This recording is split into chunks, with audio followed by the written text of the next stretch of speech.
మీరు గట్టిగా అడిగిర్రు అనుకో, ఏమాయిరా భయ్ 2500 ఏడు ఉన్నాయని చెప్పి మీరు అడిగిరాక ఆడపిల్లలు పోయి మీ గుడ్లు వీకి గోటీలు ఆడుతా అంటాడు. వీడెక్కడ ముఖ్యమంత్రి?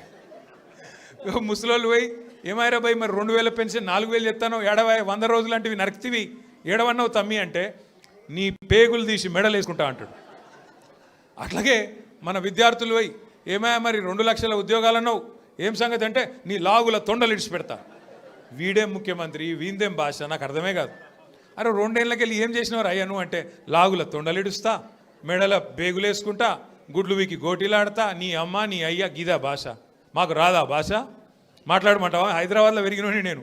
మాట్లాడమంటే ఉర్దూలా, హిందీలా, తెలుగులా, ఇంగ్లీష్లా పొల్లు తిట్టే తెలివి నాకు కూడా ఉంది. మాకు కూడా వస్తుంది భాష.